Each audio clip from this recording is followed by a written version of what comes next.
Hey everyone, Meinke from MLive&apos, joined by Justin Rogers.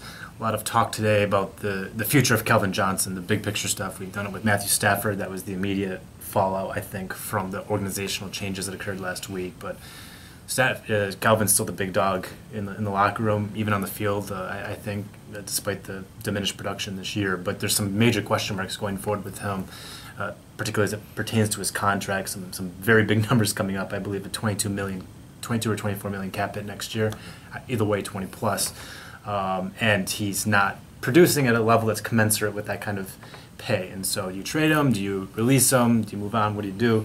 Those kinds of things are occurring. Justin, where do you fall on that whole debate? Yeah, I'm not so sure I'm willing to say that he's in decline. I know the numbers are down, but he does have 48 receptions. That would put him on pace for the second most in his career. The big problem is the yardage per reception, and I think that might be more of a usage question in this offensive scheme. I don't want to bury the guy quite yet because he is one of the greatest to ever play the game at his position. I don't think he's tradable. I think that's kind of where I've reached a conclusion. Calvin Johnson's contract next year, $24 million cap hit as you suggested. To cut him or to trade him, it would still cost the Lions a cap hit of $13 million. Any team taking him on next year will have to pay a $16 million salary. That's a lot for a team to trade for a guy.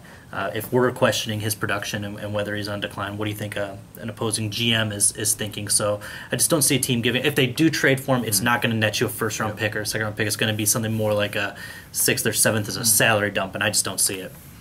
Yeah, I agree. I mean, if the Lions want to get rid of Calvin, it's going to, I think, have to be as a release, and that would save them about $9 million. But you'd still have to. I forget what the dead money is, but you lose $9 million.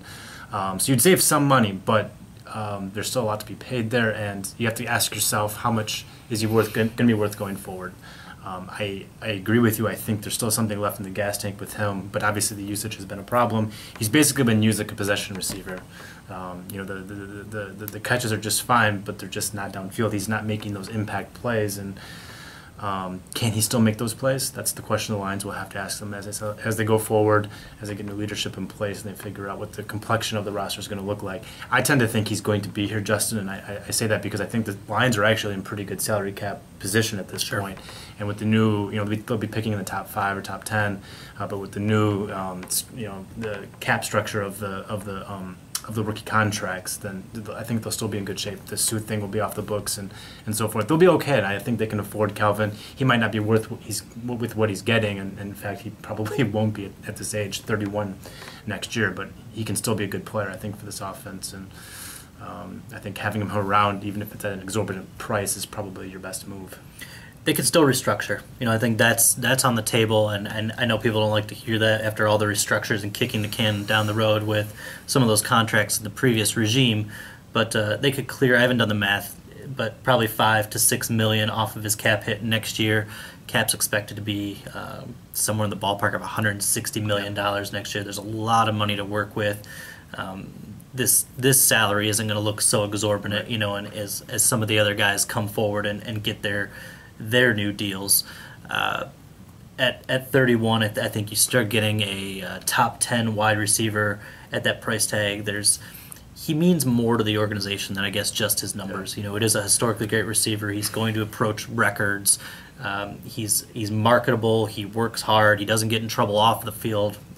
Exact opposite. He's pretty much squeaky clean off the field. So he's a guy you want in your organization as long as you can afford him, and I don't think they reach that breaking point next season. Following season 2017, maybe the skill decline does merit that, but I think you could put it off 1 year with the new general manager. I agree. I think it's in the Lions' best interest to have him back. I'm curious though what he feels like, because if the Lions do, who knows what the team will look like next year, and if a new GM comes in and says Stafford's not a guy. And you're starting, Connor Cook week 1 with a lot of new faces, and a lot of rookies out there. It could be a long, rough year. And does Calvin want to go through another long, rough year? Consider what he's been through in his career. I mean, he's been great individually, but he's gone through multiple in-season GM firings. He's been through multiple head coaches now, multiple offensive coordinators going forward.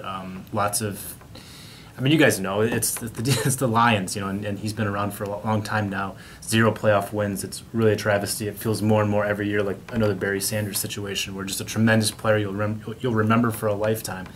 But how does the guy feel? I mean, because he's putting in all this effort. He's been a great player. No team success to show for it. Now going through another tumult this year, and does he really want to go through another total just rebuild, multi-year plan starting next year? I'm not sure that's something he really wants. I know my perception of players that just jump onto a organization that's got winning history and win that elusive title. I wonder what a player really feels like, if they really feel like the championship means the same. If Calvin goes to the Patriots where they've won plenty without him and wins a Super Bowl, like, how meaningful is that? I mean, it's still, certainly got to be more meaningful for him to accomplish greatness here, team success here. I think I know how that make Lions fans feel if they see 81 leave Detroit, go to New England, and in this first year wins the Super Bowl, and you see Calvin hoisting the Lombardi Trophy. That'd be a tough pill to swallow. Probably worse if it was Stafford, I'm sure. Can you imagine if Stafford goes to Dallas and Dallas wins the title his first year? Oh my God. We all would look forward to that Drew Sharp column. Yeah, right. On that note, for Justin Rogers, I'm Kyle Meinke. Before we get into trouble, we're at MLive. Keep it right here.